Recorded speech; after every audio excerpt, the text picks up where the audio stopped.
Are Sandhya Devi గారి సింధూర పద్మాలు నెక్స్ట్ పార్ట్కి స్వాగతం. ఆర్ సంధ్యాదేవి గారి ఫ్యాన్స్ క్లబ్ మెంబర్స్ కూడా స్వాగతం. లైక్ దుర్గా గారు, రమణి కిలారి గారు అందరూ ఆర్ సంధ్యాదేవి గారి నవల్ చదవమని నన్ను రిక్వెస్ట్ చేశారు. అట్లాగే కళ్యాణి వెంకటేషన్ గారు కూడా అడిగారు. సో మనందరి ఫ్యాన్స్ కోసం ఈ నావల్ నెక్స్ట్ పార్ట్కి వెళ్ళిపోదామా? కథలోకి వెళ్ళిపోదాం.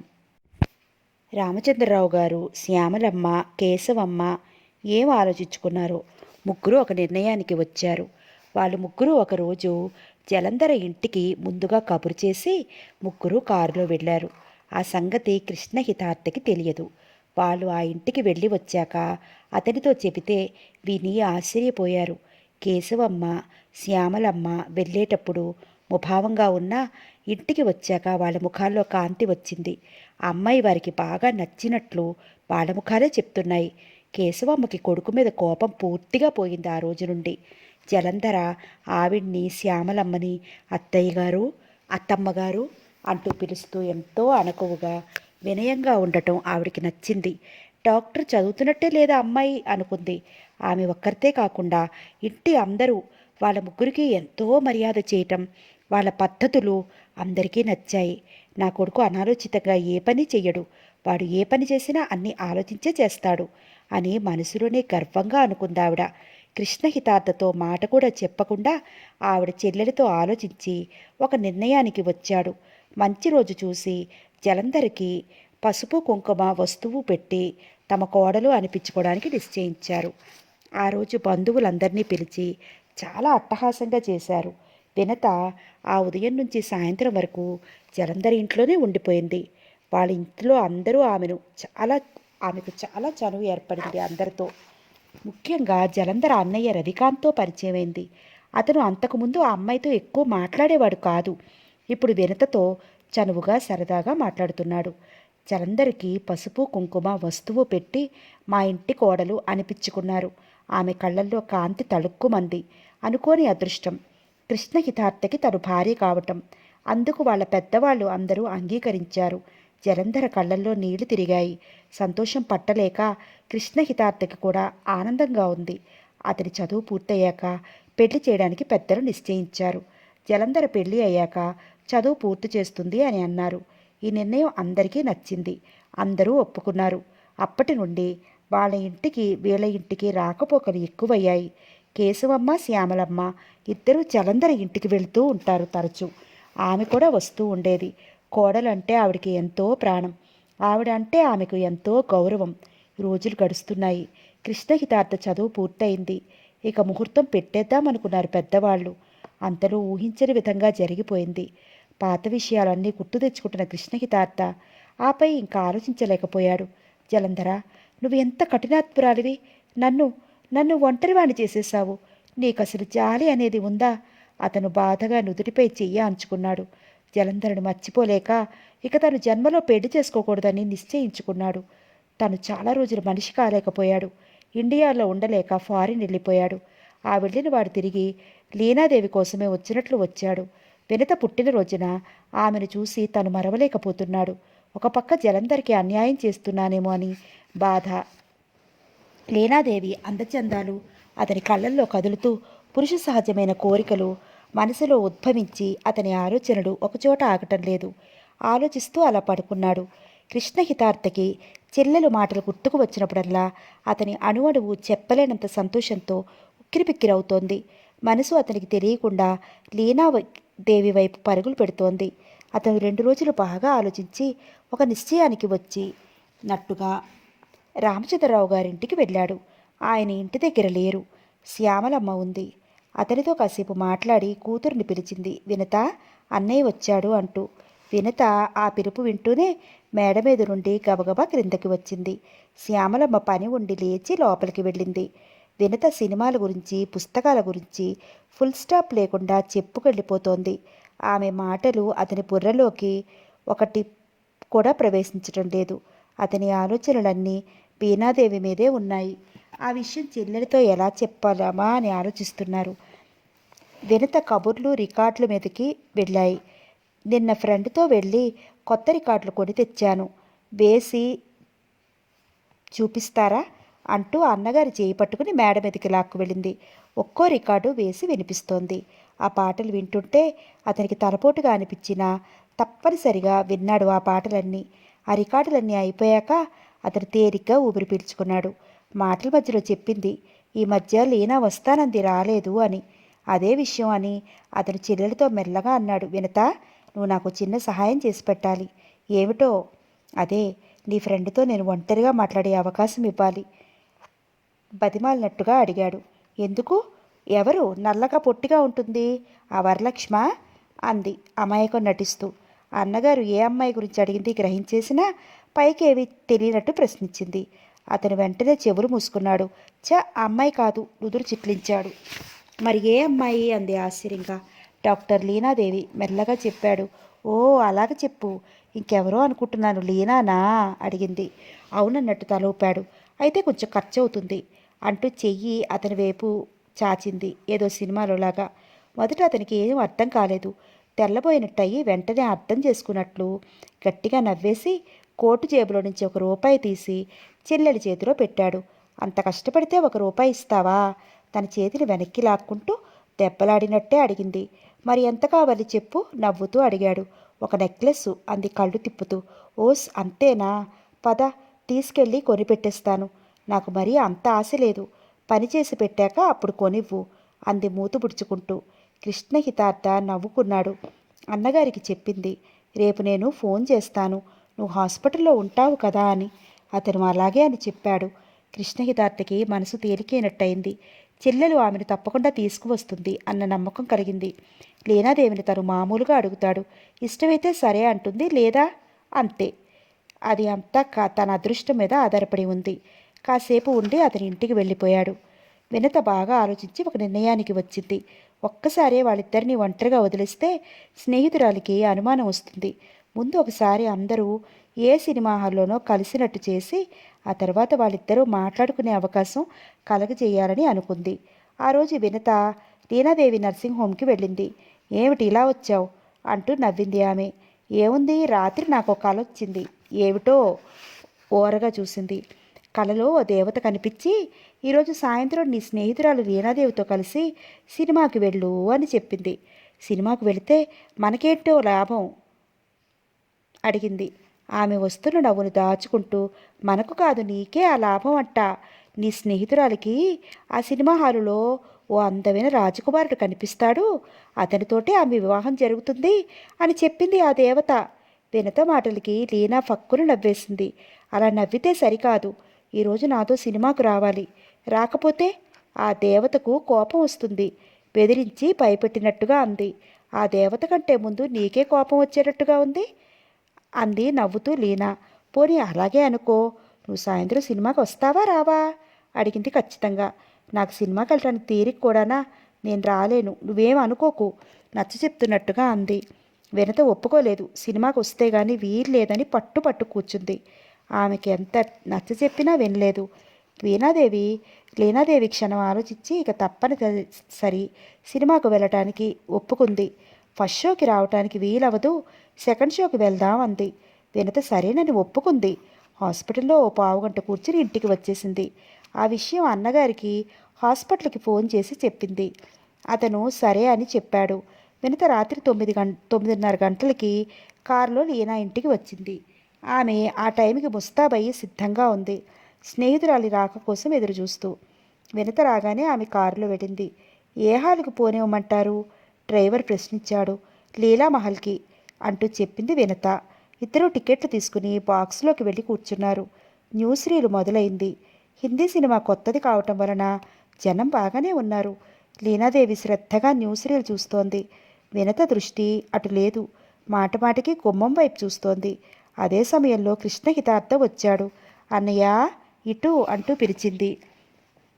లీనాదేవి ఒక్కసారి త్రుళ్ళిపడి అటు చూసింది. పొడవుగా టీవీగా ఉన్న అతను ఇటే నడిచి రావటం కళ్ళబడింది. ఆమె గుండెలు ఒక్కసారి దడదడలాడాయి. లీనాదేవిని ఆ చీకట్లోనే చూసి హల్లో అంటూ విష్ చేశాడు. ప్రతిగా చిరునవ్వు నవ్వింది. వినతను తన సీట్లోకి వచ్చేయమని, తను ఆ సీట్లో కూర్చుంటాను అని మెల్లగా అంది. కృష్ణహితార్థ సందేహించకుండా ఆమె పక్క కుర్చీలో కూర్చున్నాడు. ఆమె ఇబ్బందిగా కదిలింది ఆ కుర్చీలో.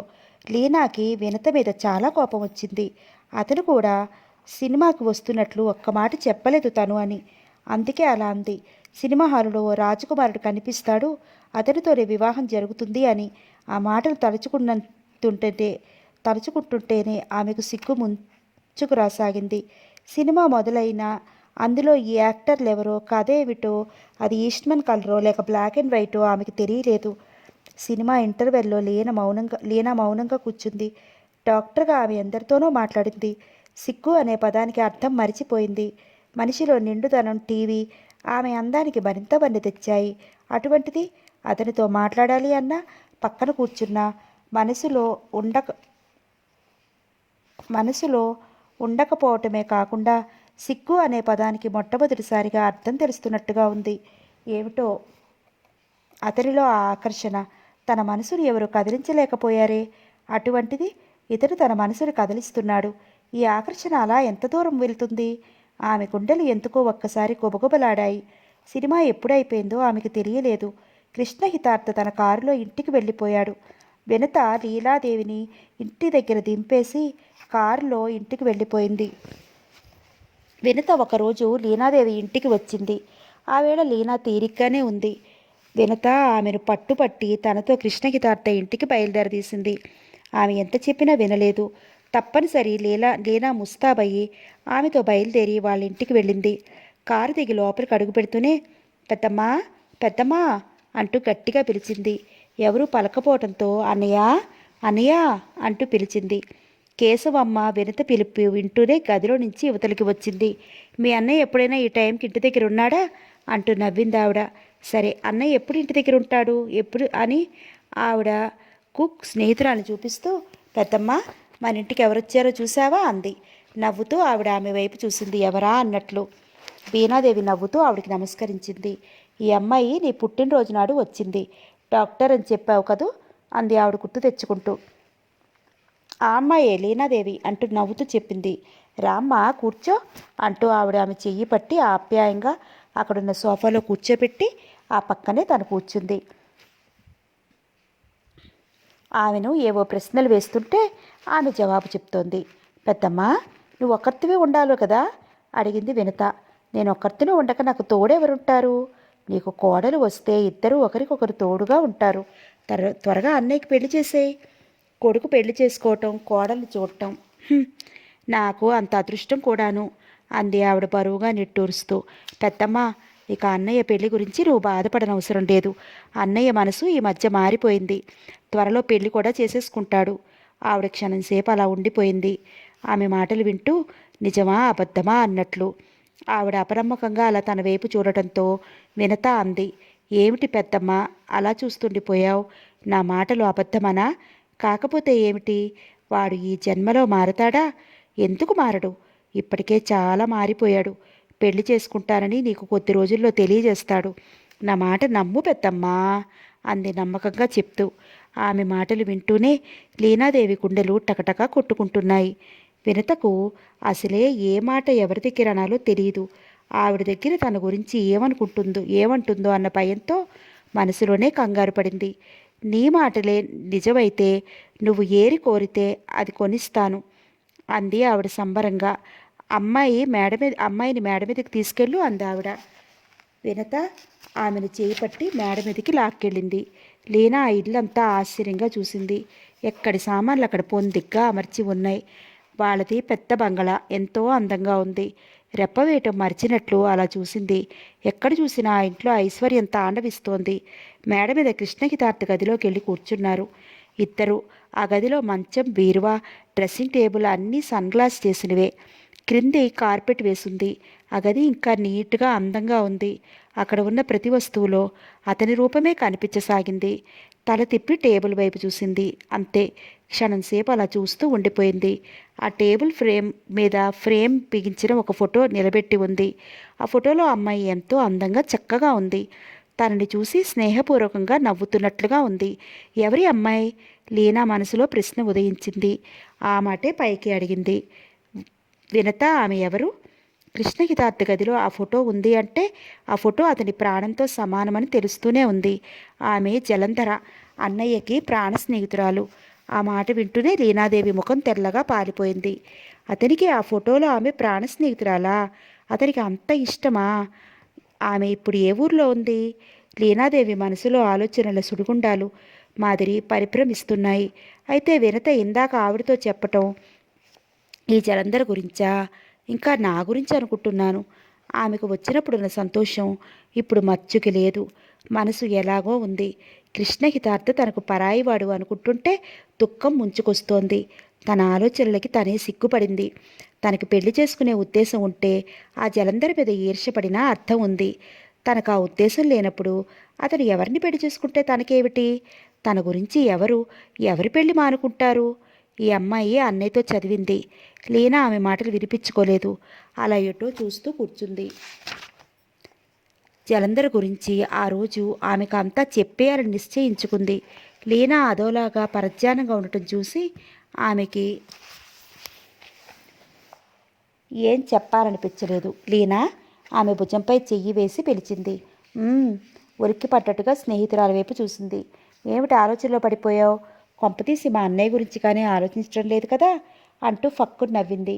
ఆమె మాటలు నవ్వు చూస్తుంటే లీనాకు ఒళ్ళు మండిపోయింది.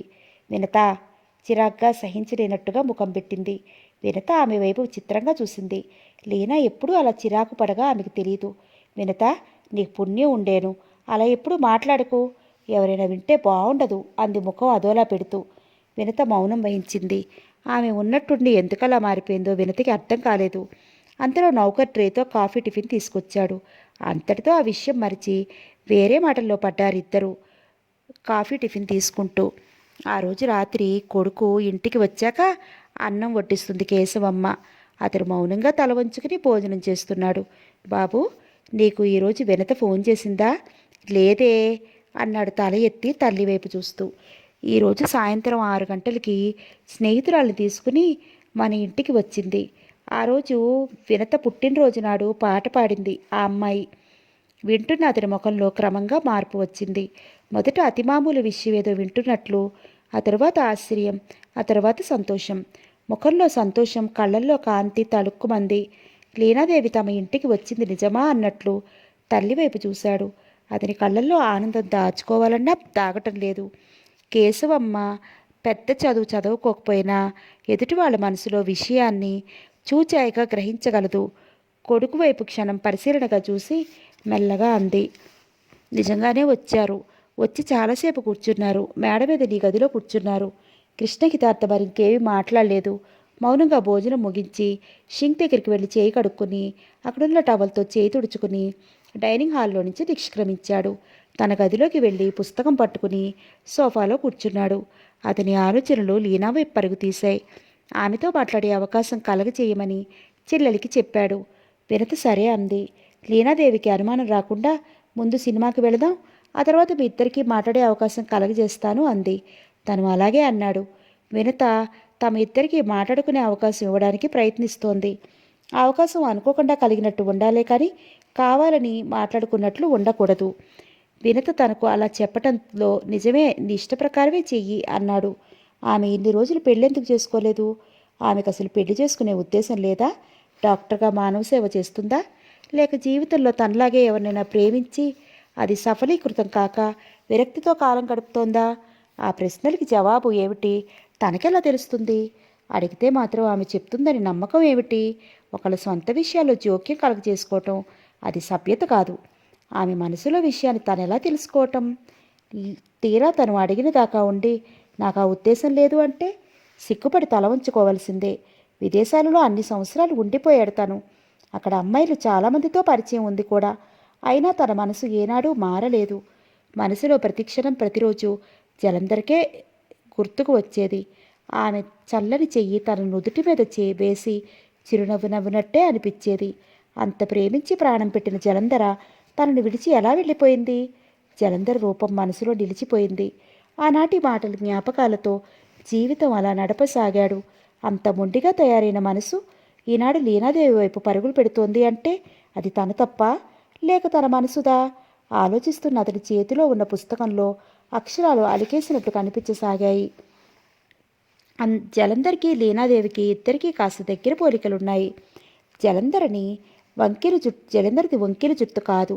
లీలాదేవి కళ్ళులా మరీ విశాలంగా కోలగా ఉండేవి కావు ఆమె కళ్ళు. శరీరం తీరు, ఒంటి రంగు మాత్రం ఇద్దరు ఒకలా ఉంటారు. వెనుతిరిగితే జలంధరేమో అన్న భ్రాంతి కలగకపోదు. అందుకే ఆమె అంటే అంత ఇష్టం కలగడానికి కారణమేమో. కృష్ణకితార్థ దృష్టి జలంధర్ ఫోటో మీద పడింది. ఆమె ఫోటోలో తనని చూసి సుధలు చిందేలా నవ్వుతున్నట్టు అనిపించింది. ఎంత చక్కటి నవ్వు, ఎంత చల్లని నవ్వు. తనకి ఆ అదృష్టం లేకపోయింది. ఆమెను తన సొంతం చేసుకోలేకపోయాడు. అప్రయత్నంగా చెయ్యి చాపి టేబుల్ మీద ఉన్న ఆమె ఫోటో అందుకుని ఒక్క క్షణం అలా రెప్పవాల్చకుండా చూశాడు. జలంధర్ అతని చేతుల్లో బందీ అయినట్టే భావించాడు. అది ఫోటో అని మరిచి గుండెలకి చేర్చుకున్నాడు. ఎన్ని రాత్రి పగలు ఆలోచించినా బాధే మిగులుతుంది కానీ ఆమె రాక కనిపించడం లేదు. భగవంతుడు తన పట్ల ఎంత నిర్దాక్షిణ్యంగా ప్రవర్తించాడు. అందరినీ తన బిడ్డగా చూడవలసిన భగవంతుడే తనకి ఇలాంటి శిక్ష వేస్తే ఇక ఎవరితో చెప్పుకు మొరపెట్టుకుంటాడు? భగవంతుడికి న్యాయం లేదా? ప్రేమించిన వాళ్ళని విడదీయటానికి ఆ భగవంతుడి మనసు ఎలా ఒప్పిందో.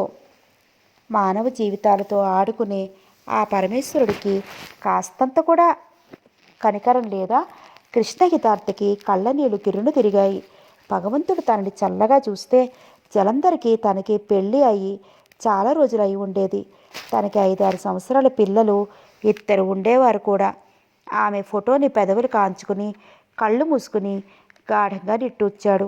ఆ రోజు లీనాదేవి హాస్పిటల్ నుంచి ఇంటికి వచ్చి స్నానం చేసి బట్టలు మార్చుకుని హాల్లో తండ్రి దగ్గర తీరిగ్గా కూర్చుంది కబుర్లు చెప్తూ. కస్తూరమ్మ కూడా అక్కడికే వచ్చి కూర్చుంది. వాళ్ళ సంభాషణలో పాల్గొంటూ మాటల మధ్యలో చెప్పింది ఆవిడ. అశోక్ సాయంత్రం 4 గంటలకి వచ్చి వెళ్ళాడు. అశోక్ పేరు వినగానే ఆమె చేదు తిన్నట్లు ముఖం పెట్టింది. అశోక్ వచ్చాడా? ఎందుకు వచ్చాడు? మీరెందుకు లోపలికి రానిచ్చారు వాడిని అన్నట్టు చూసింది వారి వైపు. కూతురి చూపుల్లో అర్థం గ్రహించినట్లుగా ఆవిడ అంది. ఆ అబ్బాయి మీద ఎందుకమ్మా నీకు అంత కోపం? అశోక్ ఏమైనా పరాయివాడా? అశోక్ ఇంటికి వస్తుంటే నాకెంతో సంతోషంగా ఉంది. ఆ అబ్బాయి మన ఇంటికి రావటం లేదని కదా మనం అప్పుడు ఎంతో బాధపడేవాళ్ళం. ఇప్పుడు అతను వస్తుంటే నీకు ఎందుకంత కోపం? నువ్వు కాదన్నా అవునన్నా ఎప్పటికైనా ఆ అబ్బాయితోనే నీ జీవితం ముడిపడటం తప్పదు. అమ్మా! ఆ మాటలు విని సహించలేనట్టుగా అంది. అశోక్ ఇంటికి వస్తుంటే నాకు సంతోషానికి బదులు నా ప్రాణం తీసుకుపోవడానికి వచ్చిన యమకుక్కర్లా కనిపిస్తున్నాడు. అశోక్ ఇంటికి వచ్చిన వాడి నీడ ఇటుపడినా నేను సహించేది లేదు. నేను ఆనాటి అమ్మాయిని కాదు. ఈనాడు నేను డాక్టర్ లీనాదేవిని. డాక్టర్గా 10 మందికి సేవ చేస్తున్నాను. నా జీవితాన్ని ఈ వైద్య వృత్తికే అంకితం చేయదలుచుకున్నాను.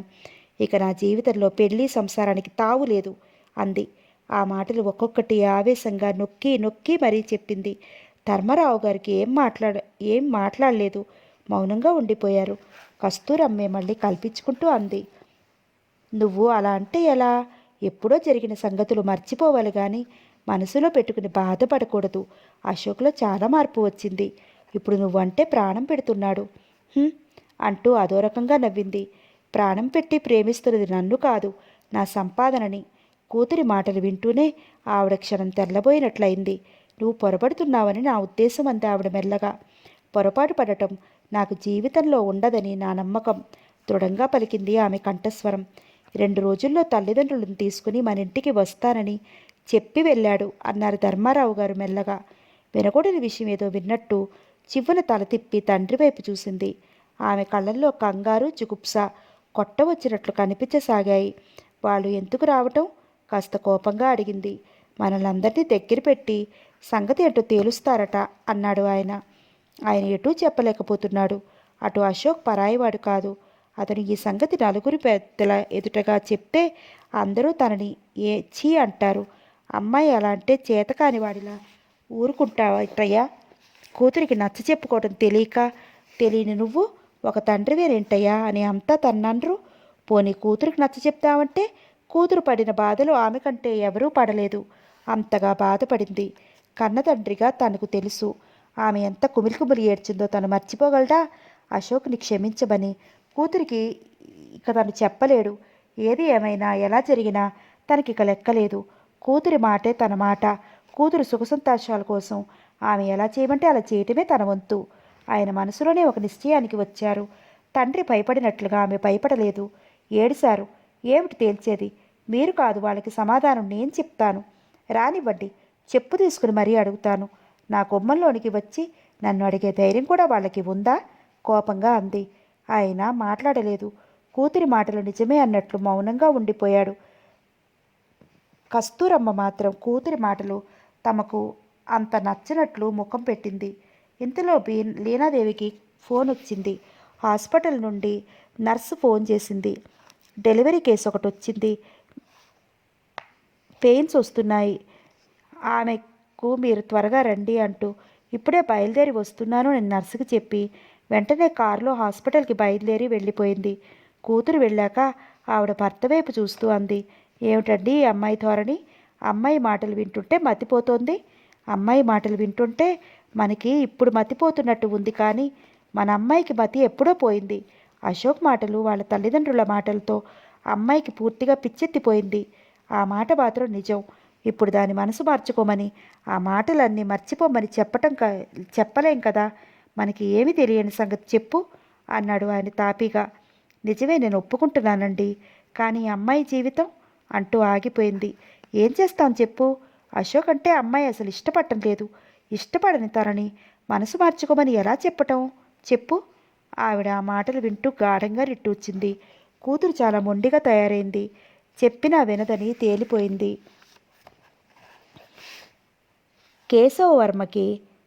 కేశవమ్మకి వినత మాటలే చెవుల్లో మారుమోగుతున్నాయి. ఆ అమ్మాయి ఎదురుగా వినతని ఏవి అడగలేకపోయింది. ఇప్పుడు అడిగి తెలుసుకున్నదాకా ఆవిడ మనసు ఉండబట్టడం లేదు. అందుకే వినతను ఆ రోజు ఉదయమే ఇంటికి వచ్చేయమని ఫోన్ చేసింది. వినతకు అలా రావటం అలవాటే. ఉదయమే వచ్చి సాయంత్రం వెళ్ళిపోతుంది, లేదా ఆ రాత్రి ఉండిపోతుంది ఒక్కోసారి. అందుకే కేశవమ్మ ఉదయమే రమ్మని ఫోన్ చేసినా వినత ఆశ్చర్యపోలేదు. అలాగే వస్తానని చెప్పి అన్న టైంకి వచ్చేసింది. వినత వచ్చేసరికి కృష్ణహితార్త ఇంటి వద్ద లేడు. అన్న ఇంట్లో లేడా అడిగింది. నువ్వు ఇలా అడగటం నేను లేడని చెప్పటం మామూలేగా అంటూ నవ్విందావిడ. వినత మేడ మీదకి వెళ్ళి తనకు నచ్చిన క్యాసెట్లు తీసుకుని రికార్డ్ ప్లేయర్ వినసాగింది. టైం అవడంతో ఆవిడ ఆమెను భోజనానికి పిలిచింది. అప్పుడే అన్నయ్య ఇంకా రాడా అడిగింది. అన్నయ్య వచ్చిందాకా ఉంటే ఇక అంతే. మీ అన్నయ్య ఒకరోజు టైం అంటూ ఉందా, మనం భోజనం చేసేద్దాంరా అంది ఆవిడ. కృష్ణహితార్థ అదే టైంకి ఇంటికి ఫోన్ చేశాడు. ఆమె మధ్యాహ్నం భోజనానికి ఇంటికి రావడం కుదరదని, తన కోసం చూడొద్దని చెప్పాడు. కేశవమ్మ అంది, విన్నారా? మీ అన్నయ్య చెప్పటం వాడికి ఈరోజు కొత్త కాదు, రోజు అంతే. వినత ఆవిడ మాటలకి నవ్వుతూ అంది, కొడుకు డాక్టర్ కావాలని పట్టుబట్టి చదివించావుగా, డాక్టర్ అయ్యాడు. డాక్టర్లకి తీరిక ఉండదు ఏమిటి అని. మరిక డాక్టర్లే లేరా? వీడు మరీ నువ్వు క్షణం తీరిక లేకుండా ఉంటాడు అంది ఆవిడ. ఇద్దరూ భోజనాలు చేయడానికి డైనింగ్ హాల్లోకి వెళ్లారు. కేశవమ్మ గదిలో మంచం మీద పడుకుంది. ఆ పక్కనే వినత పడుకుని కబుర్లు చెప్తోంది. వినత, ఆ రోజు నువ్వు వచ్చినప్పుడు నాకు ఏదేదో చెప్తున్నావు, నాకు సరిగా అర్థం కాలేదు. ఏమిటో ఇప్పుడు సరిగ్గా చెప్పు అంది ఆవిడ. ఏ రోజు? నేనా? ఏం చెప్పను? తల ఎత్తి ఆవిడ వైపు చూస్తూ అర్థం కాక అడిగింది. అదే, ఆ అమ్మాయిని కూడా తీసుకొచ్చావు అప్పుడు. ఆహా అంటూ గుర్తుకు వచ్చినట్లు చిరునవ్వు నవ్వింది. చెప్పు తల్లి, ఏమిటో? అన్నయ్య నిజంగానే మారుతున్నాడా? నీకు తన పెళ్లి గురించి ఏమైనా చెప్పాడా? ఆతృతగా అడిగింది. వినత క్షణం ఆలోచించి మెల్లగా అంది, నాతో ఏం చెప్పలేదు. నేను అన్నయ్యలో మార్పు గ్రహించాను. ఇన్నాళ్ళు అన్నయ్య దగ్గర పెళ్లి మాట ఎత్తితే చిరాకు పడేవాడు, కసిరేవాడు. ఈ మధ్య అయితే అలా కాకుండా నవ్వుతూ వింటున్నాడు. ఇంతకు ఆ అమ్మాయి ఎవరంటావు? మన కులమేనా? అందంగా ఉంటుందా? చదువుకుందా? ఆవిడ ఆతృతగా ప్రశ్నించడం చూసి వినత నవ్వింది. ఆ అమ్మాయి ఎవరనుకుంటున్నావు? ఎవరు? డాక్టర్ లీనాదేవి. ఆ అమ్మాయా? ఏ, నీకు ఇష్టం లేదా? ఇష్టం లేదా అని అడుగుతున్నావా? ఆ అమ్మాయికి ఏ బంగారు బొమ్మలా ఉంది. ఉంటేను ఇంకే అమ్మాయి ఏమో అనుకుంటున్నాను. ఇంతకు ఆ అమ్మాయికి కూడా ఇష్టమేనా? ఇష్టమే, అలా అని పైకి చెప్పలేదనుకో. అయితే నాకు ఈ సంగతి ఇన్నాళ్ళు ఎందుకు చెప్పలేదు? ఈ పాటికి వాళ్ళిద్దరికీ పెళ్ళైపోను. వినత ఆ మాటలు వింటూ నవ్వి అంది. ఇకనే వెంటనే సంబంధం నిశ్చయించేసి పెళ్లి చేయించేయి. అవును, వెంటనే సంబంధం నిశ్చయం చేసేసి ముహూర్తం కూడా పెట్టించేస్తాను అంది ఆవిడ సంబరంగా. వినత మాట్లాడలేదు. నిజంగా పెద్దమ్మ తాను అన్నట్టు చేస్తే అన్నయ్యకి సంగతి తెలిస్తే ఆశ్చర్యపోడు? వెంటనే తన తెలివితేటలకి మెచ్చుకుని నా బంగారు చెల్లి అంటూ పొంగిపోడు? వినత మనసులో మురిసిపోయింది. కేశవమ్మ ఆమెతో ఆలోచించి ఒక నిర్ణయానికి వచ్చింది. సాయంత్రం వినతని వెంట పెట్టుకుని ఇంటికి వచ్చి శ్యామలమ్మతో మాట్లాడి శ్యామలమ్మని రామచంద్రరావు గారిని తీసుకువెళ్ళి సంబంధం నిశ్చయించి ముహూర్తం పెట్టించాలని నిశ్చయించుకుంది. రామచంద్రరావు గారు, శ్యామలమ్మ, కేశవమ్మ మంచి రోజు చూసుకుని ముగ్గురు ధర్మారావు గారి ఇంటికి వెళ్ళడానికి బయలుదేరి వస్తున్నారు. బంధువులందరినీ పిలిచి లీనాదేవికి పసుపు కుంకుమతో వస్తువు ఇచ్చి మా ఇంటి కోడలు అనిపించుకుందాం అనుకున్నారు. జలందరికీ అలాగే చేశాం. అది మనకు అచ్చి రాలేదు. అంత అట్టహాసం చెయ్యొద్దు. అబ్బాయికి అమ్మాయికి ఇష్టమే కాబట్టి ఇక మాట్లాడుకునేది ఏమీ లేదు. ఒక వస్తువు, చీర, రవికలు కుట్ట బొట్టు పెట్టి వచ్చేద్దాం అని నిశ్చయించుకుని అవన్నీ కొని కూడా తీసుకువెళ్లారు. కృష్ణహితార్తికి మొదట ఏమీ అర్థం కాలేదు. వినత మెల్లగా చెప్పింది, అన్నయ్య నువ్వు నాకు 2 బహుమతులు ఇవ్వాలి. నేనా? ఆశ్చర్యపోయాడు. నువ్వే. ఇప్పుడు పెద్దమ్మ వాళ్ళంతా ఎక్కడికి వెళ్తున్నారనుకుంటున్నావు? మా వదినకు వస్తువు పెట్టడానికి వెళ్తున్నారు. ఇప్పుడు అర్థమైందా అన్నట్లు కళ్ళు తిప్పింది. నిజమా? నమ్మశక్యం కానట్టు అడిగాడు. అతను అలా అడగగానే వినత మూతి పుడుచుకుంది. నేనంత అబద్ధాలు కోరలా కనిపిస్తున్నానా అన్నట్టు. నా మాట మీద నీకు నమ్మకం లేదా అడిగింది కోపంగా. అది కాదమ్మా, అమ్మాయి ఒప్పుకోవాలి కదా. ఆ సంగతి మనకి తెలియదు. ఈ పెళ్ళి ఎలా జరుగుతుంది అన్న అనుమానంతో అన్నాడు. అది అంతా నీకెందుకు? లీనా మనసు ఏమిటో నాకు తెలుసు. నువ్వంటే ఆమెకు పిచ్చి ప్రేమ. నీ పేరు చెప్తే చాలు ఆమె కళ్ళల్లో గులాబ్ వెలుగు చూసి ఎవరైనా గ్రహించేస్తారు. నేనంత తెలివి తక్కువ దాన్నా? నీకు తెలియకుండా పెద్దమ్మ వాళ్ళకి చెప్పడానికి అంది. కృష్ణహితార్థ చెల్లెలి మాటలకి మనస్ఫూర్తిగా నవ్వాడు. రామచంద్రరావు గారు వాళ్ళంతా బయలుదేరి ధర్మారావు గారి ఇంటికి వెళ్ళారు. ధర్మారావు గారి దంపతులు వాళ్ళ ముగ్గురికి ఎంతో మర్యాద చేశారు. ఆ టైంకి లీనాదేవి ఇంటి దగ్గర ఉంటుంది అనుకున్నారు. ఆమె ఇంటి దగ్గర లేదు. రామచంద్రరావు గారు మెల్లగా తాము వచ్చిన పని చెప్పారు. ఆ మాట వినడంతోనే ధర్మారావు గారు దంపతులు తెల్లబోయారు. అవునని అనలేక, కాదని చెప్పలేక సతమతమైపోయారు. లీనా ఇంటి వద్ద లేదు కాబట్టి మెల్లగా చెప్పారు. అమ్మాయి ఇంటి దగ్గర లేదు. అమ్మాయిని కూడా అడగాలి కదా. ఆ మాటలకు రామచంద్రరావు గారు గట్టిగా నవ్వేశారు. మేమింత ధైర్యంగా వచ్చామంటే మీకు ఇంకా అర్థం కాలేదా? అమ్మాయికి మా అబ్బాయికి ఇష్టమని తెలిసాకే వచ్చాం. ఇప్పుడు అర్థమైందా అన్నట్టు చూశారు. ఆ మాటలకి కస్తూరమ్మ ఒక్కసారి త్రుళ్ళిపడ్డట్టయింది. భర్త వైపు అనుమానంగా చూసింది. నిజమా అన్నట్లు. ధర్మారావు గారు మాత్రం ముఖంలో ఎలాంటి భావం వ్యక్తపరచలేదు.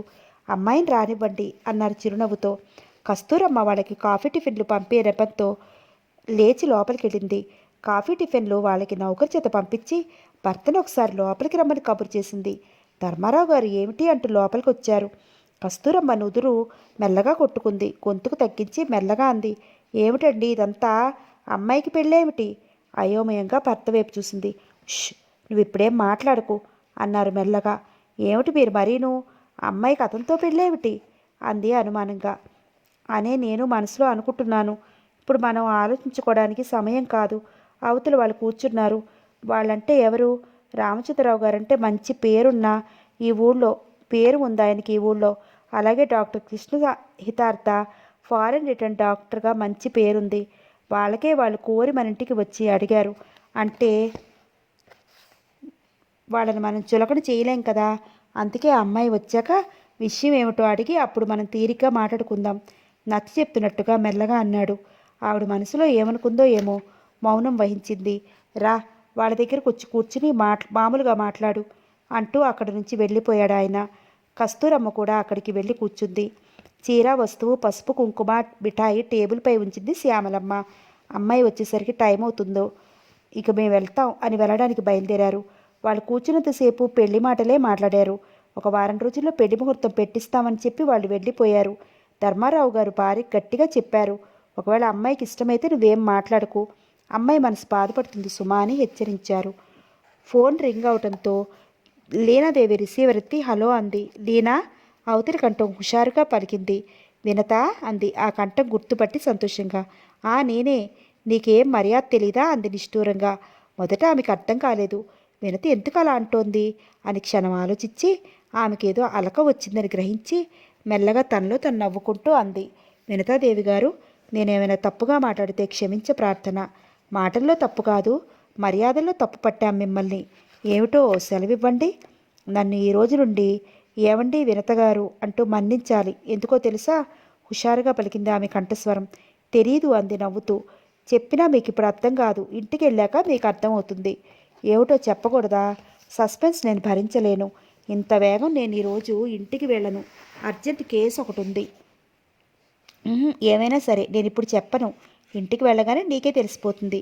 కావలిస్తే రేపు ఉదయం మీ ఇంటికి ఫోన్ చేస్తాను. సరే అంటూ ఫోన్ పెట్టేసింది లీనాదేవి. కేసు చూసుకుని ఇంటికి వెళ్ళేటప్పటికి రాత్రి 11 గంటలయింది. కారు ఆగిన శబ్దం అవగానే కాలింగ్ బెల్ మోగకుండానే కూతురి కోసం హాల్లో కూర్చున్నట్టు వెంటనే తలుపు తీసింది కస్తూరమ్మ. తల్లిని చూస్తూనే చిరునవ్వు నవ్వింది. తను ఇంటికి రావటం ఎంత ఆలస్యమైనా అంతవరకు నిద్రపోకుండా ఎదురు చూస్తూ ఉంటుంది. కూతుర్ని చూస్తూనే ఆవిడికి ప్రతిరోజు సంతోషమవుతుంది. కానీ ఆ రోజు ఆవిడికి కూతురు కొత్తగా, పరాయిగా, తనకు కాకుండా దూరం అయిపోతున్నట్లు బాధపడసాగింది మనసులో. తల్లిలో మార్పు వెంటనే గ్రహించినా కారణం బోధపడలేదు. చాలా టైం అయింది నిద్ర వచ్చి, అలా ఉందేమో అని సరిపెట్టుకుంది. తండ్రి కూడా మేల్కొనే ఉన్న ముభావంగా ఉండటం గమనించింది. ఎంత తన మనసుకి సరిపెట్టుకోవాలన్నా సరిపెట్టుకోలేకపోతోంది. తను హాస్పిటల్కి వెళ్ళాక ఏం జరిగింది? అశోక్ గాని వచ్చాడా? వచ్చి ఏమైనా గొడవ పెట్టాడా? లీనాదేవి తిన్నగా మేడ మీదకు వెళ్ళింది. ఆమెకు మనసంతా ఎలాగో ఉంది. తన గదిలోకి వెళ్ళి లైటు వేసింది. లైటు వేయటంతో గది అంతా వెలుతురు వ్యాపించింది. ఆ వెలుతురులో ఆమె దృష్టి టేబుల్పై ఉన్న వస్తువులపై నిలిచిపోయింది. ఖరీదైన పట్టుచీర, జాకెట్టు, నెక్లెస్సు, పసుపు, కుంకుమ, పూలు, పళ్ళు, మిఠాయి అన్నీ ఆ టేబుల్ మీద పేర్చి ఉన్నాయి. ప్రశ్నార్థకంగా ఆమె కనుబొమ్మలు క్షణంసేపు ముడుచుకున్నాయి. అశోక్ తల్లిదండ్రులతో పాటు ఇంటికి వచ్చి అవి ఇచ్చి వెళ్ళాడా? అంత ఖరీదైన చీర వస్తువు కొనడానికి వాళ్ళకి అంత డబ్బెక్కడిది? ఆ వస్తువులు అవి ఎవరు తెచ్చారో, ఎందుకు ఇచ్చారో ఎటు నిర్ణయించుకోలేక అమ్మా అంటూ అసహనంగా పిలిచింది. కూతురు పిలుపు కోసమే కాచు కూర్చున్నట్లుగా ఆ పిలుపు వింటూనే తల్లి తండ్రి ఇద్దరూ వచ్చారు. ఒక్క క్షణం ఆ ఇద్దరి వైపు మార్చి మార్చి చూసి అయోమయంగా ప్రశ్నించింది. ఆ టేబుల్ మీద అవన్నీ ఏమిటి? మన ఇంటికి ఎవరొచ్చారు? డాక్టర్ కృష్ణహితార్థ తల్లి వాళ్ళందరూ వచ్చారు. ఆవిడ మెల్లగా చెప్పింది. లీనాదేవి క్షణంసేపు నోట మాట్లాడినట్టు ఉండిపోయింది. డాక్టర్ కృష్ణహితార్థ తల్లి వాళ్ళందరూ వచ్చారా? ఎందుకు? అయోమయంగా అర్థం కానట్లు ప్రశ్నించింది. ఎందుకేమిటమ్మా? నిన్ను వారి కోడలు చేసుకుందామని ఇవన్నీ తెచ్చారు. ఒక వారం రోజుల్లో ముహూర్తం నిశ్చయిస్తామని చెప్పి వెళ్ళారు. ధర్మారావు గారు చాలా శాంతంగా, అతి మామూలుగా చెప్పారు. తండ్రి మాటలు వినగానే మతిపోయిన దానిలా చూసింది. నాన్న, ఆయన ఏం మాట్లాడలేదు. కూతురు వైపు చూడసాగారు. నాన్న, ఏమిటిదంతా? మీరు వాళ్ళకి ఏం చెప్పారు? నేను అడగకుండా మేమేం చెప్తాం? అందుకే ఆ అమ్మాయి వచ్చాక చెప్తామని చెప్పాం అన్నారు తల్లి తండ్రి ఇద్దరు. లీనాదేవి ముఖం ఒక్కసారి ఎర్రగా కందిపోయింది. ఒక్క క్షణం మాట్లాడలేనట్లుగా ఉండిపోయింది. వాళ్ళకి నా గురించి తెలియక ఏదో వచ్చారు. మీకు తెలుసుంటే ఎందుకు ఊరుకున్నారు? మా అమ్మాయి అసలు పెళ్లి చేసుకోదు అంటుంది అని చెప్పలేకపోయారా? కూతురి మాటలకి ఆ దంపతులిద్దరూ ఒకరి ముఖాలు ఒకరు ప్రశ్నార్థకంగా చూసుకున్నారు. అమ్మాయి ఏమిటి ఇలా అంటోంది? వాళ్ళు చూస్తే ఆ అమ్మాయికి ఈ పెళ్లి ఇష్టమే అన్నట్టు చెప్తున్నారు. అమ్మాయి ఏమో తనకు ఆ ఉద్దేశం లేనట్టు చెప్తోంది. ఆ ప్రశ్నలకు సమాధానం దొరక్క క్షణంసేపు సందిగ్ధంలో పడ్డారు. వాళ్ళేమో నీకు ఇష్టమే అన్నట్టు చెప్తుంటే అంది ఆవిడ. నాకు ఇష్టమే అని చెప్పారా? ఆశ్చర్యంగా అడిగింది. అవునన్నట్టు తల ఊపారు ఆ దంపతులు ఇద్దరు. వీణాదేవికి వినత ఫోన్ చేయటం గుర్తుకు వచ్చింది. ఆమెకు అసలు విషయం అర్థమైపోయింది. ఇది అంతా వినత చేసి ఉంటుంది అని గ్రహించటానికి ఆమెకు ఎంతోసేపు పట్టలేదు. తనకి వాళ్ళ అన్నయ్య అంటే ఇష్టమని వాళ్ళ ఇంట్లో అందరితో చెప్పి పెళ్లిదాకా తీసుకొచ్చిందన్నమాట. ఆ క్షణంలో ఆమెకు వినత అంటే పట్టరాని కోపం వచ్చింది. ఎంత సిగ్గుచేటు! ఇక వాళ్ళకి తన ముఖం ఎలా చూపించటం? కృష్ణహితార్థ ఏమనుకుంటాడు? అతను తనను పెళ్లి చేసుకోవడానికి ఇష్టపడతాడా? మరి జలంధర, ఆమె ఎక్కడ ఉంది? ఇద్దరూ పెళ్లి చేసుకోరా? రకరకాల ప్రశ్నలు ఆమె మనసులో ఉదయించాయి. తల్లికి తండ్రికి ఖచ్చితంగా చెప్పేసింది. నేను పెళ్లి చేసుకుంటానని మీరు ఎలా అనుకున్నారు? నన్ను అడిగి చెప్పాలి ఏమిటి? మీరే చెప్పేలేకపోయారా? నేను ఏనాడో చెప్పాను మీకు ఇక నా జీవితం అంతే అని. తల్లి తండ్రి ఏమీ మాట్లాడలేదు. తండ్రితో అంది. నాన్న, మీరు రేపు ఉదయం కృష్ణహితార్థ గారింటికి వెళ్ళి ఇవన్నీ తిరిగి ఇచ్చేసి రండి. వారు నన్ను అర్థం చేసుకోవడంలో పొరపాటు జరిగింది అని అందుకు తప్పైతే నన్ను మన్నించమని నా మాటగా చెప్పండి. మనసులో బాధను దిగమింగుకోవడానికి ప్రయత్నిస్తూ ముఖం పక్కకు తిప్పుకుంది. ధర్మారావు గారు అలాగేనని చెప్పి అక్కడి నుంచి వెళ్ళిపోయారు. ఆయన వెంట ఆవిడ కూడా అక్కడి నుంచి వెళ్ళిపోయింది. తల్లిదండ్రి వెళ్ళిపోగానే తలుపులు మూసి మంచం మీద బొమ్మలా కూర్చునిపోయింది. కళ్ళనీళ్లు ఆగక జలజల రాలుతున్నాయి. మనసారా కడుపు తీరాల ఎంతసేపు ఏడ్చిందో ఆమెకు తెలియదు. నీళ్లు నిండిన కళ్ళతో తల ఎత్తి టేబుల్ వైపు చూసింది. చీర, వస్తువు, పళ్ళు, మిఠాయి, పూలు, పసుపు, కుంకుమ కనిపించాయి. కృష్ణహితార్థ తరఫున అవన్నీ తన దగ్గరికి రాయబారిగా వచ్చాయి. అతని ప్రేమ తనకు అందజేసి తనను అతనికి అర్ధాంగిని చేసుకునేవాళ్ళని ఇద్దరిని దగ్గరికి చేర్చడానికి వచ్చాయి. అయితే అంతటి అదృష్టం తనకు లేదు. అతనికై అతను చెయ్యి అందించినా ఆ చెయ్యి అందుకుని ఒడ్డుకి చేరలేకపోతోంది. ఏటికి ఎదురీదుతో అలా రోజులు గడిచిపోతున్నాయి. బాధగా కళ్ళు మూసుకుంది. కృష్ణహితార్థ చిరునవ్వు నవ్వుతూ కళ్ళలో కదలసాగాడు. కళ్ళు మూసినా తెరిచినా అతని రూపమే కళ్ళల్లో మెదిరి కలవరపరుస్తోంది. భగవంతుడా, అతన్ని మర్చిపోయేటట్లు చెయ్యి అంటూ మనసులోనే భగవంతుణ్ణి ప్రార్థించింది. కృష్ణహితార్థ ఆ రోజు రాత్రి ఇంటికి హుషారుగా వచ్చాడు. అతని మనసులో లీనాదేవి రూపమే నిలిచింది. ఈ సమస్య ఇంత తేలిగ్గా పరిష్కారం అవుతుందని కలలో కూడా అనుకోలేదు. తల్లి, చిన్నాన్న, పిన్ని అందరూ ఇష్టపడ్డారు. వస్తువు ఇచ్చి వచ్చారు. అతని ఆంతర్యం పురివెప్పిన నెమల్లా ఉంది. గుండెల్లో అనురాగం పొంగులు వారుతోంది. ఆ రాత్రి అంతా ఆలోచిస్తూ మెల్లగా నిద్రలోకి జారుకున్నారు. ఊరు చివర అక్కడంతా నిర్మానుష్యంగా ఉంది. కారులో వెళ్తున్న అతనికి బిగ్గరగా అరిచిన స్త్రీ కంఠస్వరం వినిపించింది. వెంటనే కారు ఆపి చుట్టూ చూశాడు. ఎవరూ కనిపించలేదు. తనకలా వినిపించిందేమో అని మనసుకు సరిపెట్టుకుని తిరిగి కారు పోనిస్తుంటే మళ్ళీ గట్టిగా అరిచినట్లయింది. సందేహం లేదు, ఎవరో స్త్రీ భయంతో ఏదో ఆపదలో ఉండి అరుస్తోంది అని నిశ్చయించుకుని కారు ఆపి కారులోంచి దిగి చుట్టూ చూశాడు. దూరాన ఓ స్త్రీ ఆకారం చెట్ల మధ్య పరిగెడుతోంది. ఆమె వెంట ఓ పురుషాకారం పరిగెట్టడం కళ్ళబడింది. కృష్ణహితార్థ ఇక ఏమాత్రం ఆలస్యం చేయలేదు. వెంటనే అతను కూడా పరుగు తీశాడు. వాళ్ళు బాగా దూరంలో ఉన్నారు. ఇతని రాక ముందుకెళ్తున్న అతను గమనించలేదు. ఆమెకు బాగా దగ్గరలోకి వెళ్ళిపోయాడు. మరో 2 అడుగులేస్తే ఆమెను అందుకుంటాడు. హితార్థ వేగంగా పరిగెట్టాడు. ముందుకెళ్తున్న అతను ఆమె చెయ్యి అందుకున్నాడు. ఆమె మళ్ళీ కేక పట్టింది. అతను గట్టిగా నవ్వి ఆమెను లొంగదీసుకోవడానికి ప్రయత్నించసాగాడు. ఆమె అరుస్తూ గింజుకుంటోంది. అతని పట్టు విడిపించుకోలేక భయంతో అరుస్తోంది. ఊరి చివర ఎవరుంటారు? ఆమెని ఎవరు రక్షిస్తారు? అతను ఆమెను లొంగ తీసుకునే సమయంలో కృష్ణహితార్థ ఒక్క ఉరుకులో వచ్చి అతని కాలర్ పుచ్చుకుని గుంజు గుంజి పైకి లేవదీసి ఈ చెంప ఆ చెంప ఇష్టం ఉన్నట్లు వాయించేశాడు. అనుకోకుండా ఎవరో ఒక అతను తనపై కండబలం చూపి ఇచ్చటం మొదట అతడు తెల్లబోయి తిరగబడ్డాడు.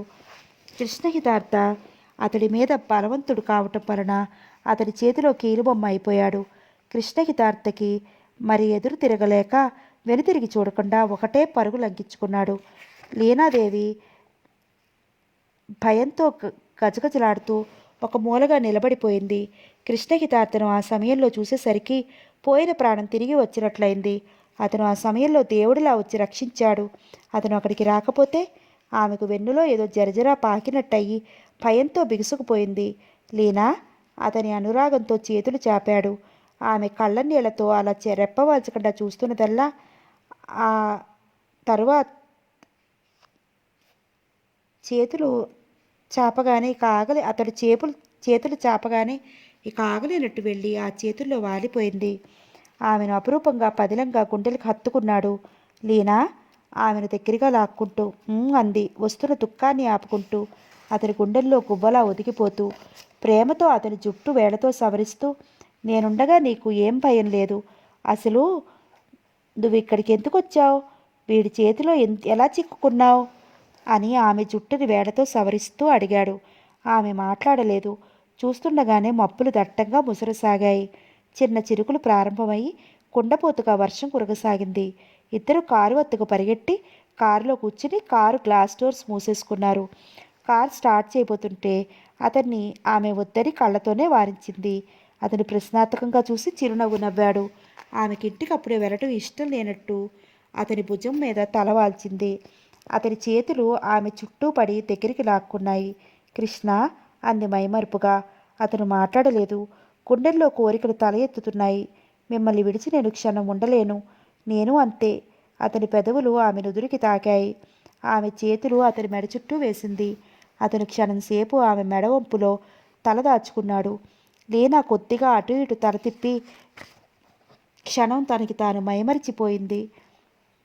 కృష్ణహితార్థ ఆమె తోసిన మైమరిచిపోయిందల్లా అతన్ని వెల్లకిలా సీట్లోకి వెనక్కి తోసింది. కృష్ణహితార్థ ఆమె తోసిన తోపికి సీట్లో వెల్లకిలా పడ్డాడు. అతనితో ఆమె కూడా పడింది. అతని చేతులు ఆమె నడుం చుట్టూ బిగుసుకుని ఉండటంతో ఇద్దరు కట్టకట్టినట్లు ఆ సీట్లో ఒదిగిపోయారు. ఆమె చిరుకోపంతో అతన్ని చూసింది. కృష్ణహితార్థ గర్వంగా నవ్వాడు ఆమె వైపు చూసి. లీనాదేవి మూతి పుడుచుకుంది. వర్షం ఎక్కడా తెరుపు ఇవ్వకుండా కుండపోతగా కురుస్తోంది. గ్లాస్ డోర్స్ మీద వర్షం వల్ల చారలు చారలుగా తమాషాగా అయింది. ఉరుములు మెరుపులు ఎక్కువయ్యాయి. లీలాదేవి ఆ ఉరుములకి జడుసుకున్నట్లుగా అతన్ని కరుచుకుపోయింది. నీకేం భయం లేదు, నిన్ను నా గుండెల్లో దాచుకుంటాను అన్నట్లు మరింత దగ్గరగా హృదయానికి హత్తుకున్నాడు. అలారం మోగటంతో కృష్ణహితార్థకి వెంటనే తెలివి వచ్చింది. టైము 6 గంటలయింది. చుట్టూ చూశాడు. తనెక్కడున్నాడు? లీనాదేవి ఏది? తను ఊరు చివర కారులో లేడు. వర్షం పట్టం లేదు. తన గదిలో మంచం మీద పడుకుని ఉన్నాడు. తన గుండెల మీద వీణాదేవి తలవాల్చుకుని పడుకోలేదు. అయితే అది అంతా కళ, నిజం కాదా? లీనాదేవిని ఊరు చివర ఒకతడు అల్లరి పెట్టడం, తను వెళ్ళి రక్షించటం, ఇద్దరు వెళ్ళి కారులో కూర్చోటం అంతా కళ. కృష్ణహితార్థ పెదవుల మీద చిరునవ్వు వ్యాపించింది. ఎంత చిత్రమైన కళ! అలారం మ్రోగి విసిగెత్తి నోరు మూసుకుని నిశ్శబ్దంగా కూర్చుంది. అతను ఆ కళను గుర్తు చేసుకుంటూ తనలో తను నవ్వుకుంటూ టవల్ తీసుకుని బాత్రూమ్ వైపు వెళ్ళాడు. స్నానం చేసి బట్టలు మార్చుకుని వచ్చేసరికి టైం 7 గంటలైంది. డైనింగ్ హాల్లోకి వెళ్ళాడు. కేశవం అతనికి కాఫీ టిఫిన్ ఇచ్చింది. వంటవాళ్ళు నౌకర్లు ఉన్న కొడుకు విషయంలో ఆవిడ స్వయంగా దగ్గరుండి చూసుకుంటుంది. కానీ ఆ రోజు ప్రతిరోజులా ఆవిడ ముఖం ప్రశాంతంగా లేదు. కాస్త కోపంగా ఉంది. ఆ కోపం ఎవరి మీదో అతనికి అర్థం కాలేదు. అతను కాఫీ టిఫిన్ తీసుకుని అక్కడి నుంచి వెళ్ళిపోయాడు. కొడుకు వెనకాల కేశవమ్మ కూడా అవతలికి వెళ్ళింది. హాల్లో కృష్ణహితార్థ ఎవరితోనో ఫోన్లో మాట్లాడుతున్నాడు. ఆవిడ మౌనంగా అక్కడ సోఫాలో కూర్చుంది. అతను ఫోన్ పెట్టేసి ఇటు తిరిగాడు. తల్లి అక్కడ అలా కూర్చుంది అంటే తనతో ఏదో చెప్పడానికి అయి ఉంటుంది అని వెంటనే గ్రహించుకుని ఆవిడ వైపు ప్రశ్నార్థకంగా చూశాడు. అమ్మాయికి ఎంత గర్వం, ఎంత పొగరో చూసావా? అంది ఆవిడ కోపంగా. ఏ అమ్మాయి, ఎవరు అన్నట్లు అర్థం కానివాడిలా తల్లి వైపు చూశాడు. ఆ డాక్టర్ లీనాదేవికి పైకి ఎంతో నెమ్మదిగా ఏమీ తెలియనట్టుంటుంది. ఎంత పని చేసిందో చూసావా? కృష్ణహితార్థ క్షణంసేపు ఊపిరి బిగపట్టి తల్లి చెప్పే మాటలు వినడానికి సిద్ధంగా ఉన్నట్లు రెప్ప వాల్చకుండా చూశాడు. ఆ అమ్మాయి తల్లిదండ్రి నుంచి మంచివాళ్లే. వాళ్ళు మన మాటలకి ఇష్టపడ్డారు. నిన్న ఉదయం తండ్రి చేత మనం ఇచ్చినవన్నీ పంపేసింది. నిర్వెన్నుడైపోయినట్టు అలా ఉండిపోయాడు. తనకి అసలు పెళ్లి చేసుకునే ఉద్దేశం లేదంట. తండ్రి చేత కబురు పెట్టింది. కృష్ణహితార్థకి రాత్రికి అలా గుర్తుకు వచ్చింది. తెల్లవారు తను ఎంత సంతోషంగా ఉన్నాడు. లీనాదేవి పెళ్లికి ఇష్టపడింది అనుకున్నాడు. నిన్న పొద్దుటే తను హాస్పిటల్కి వెళ్ళిపోయాడు. మళ్ళీ రాత్రికి కానీ ఇంటికి రావడం కుదరలేదు. తను హాస్పిటల్కి వెళ్ళాక ఆయన వచ్చి వస్తువులు ఇచ్చి వెళ్ళిపోయి ఉంటాడు. తను రాత్రి రావడంతో తల్లి ఆ వేళప్పుడు ఏమీ చెప్పలేదు. ఒక్కసారిగా మనసంతా ఎలాగో అయిపోయింది. తన రంగులు అలా ఒక్కసారిగా మాడి మసైపోయినట్లుగా అయింది. తన జీవితం ఏమిటి ఇలా అయిపోయింది? జలంధరుని ప్రేమిస్తే ఆమె అలా అయింది. లీనాదేవిని ప్రేమిస్తే ఈమె ఇలా అంటోంది. కృష్ణహితార్థ తల గిర్రును తిరిగిపోసాగింది. తనకి జీవితంలో పెళ్ళయ్యే రాతలేదేమో. బరువుగా నెట్టూర్చి లేచి నిలబడ్డాడు. మనం కోరి వెళితే అంతే. మనకంటే వాళ్ళు ఎక్కువైన ఏమీ కాదు. వాళ్ళకి ఎంత ఆస్తులున్నా మన దగ్గర తక్కువే. నువ్వు ఇష్టపడ్డావు కదా అని అడిగితే అంత పొగరు చూపిస్తుందా? అసలు ఈ ఇంటికి కోడలయ్యే అదృష్టం దానికి ఉండొద్దు అంటూ ఆవిడ ఇంకేదేదో అంటూనే ఉంది కోపంగా. అతను మరింక వినిపించుకోలేదు. కోటు చేతి మీద వేసుకుని తిన్నగా వెళ్ళి కారులో కూర్చున్నాడు. Driver car పోనిచ్చాడు.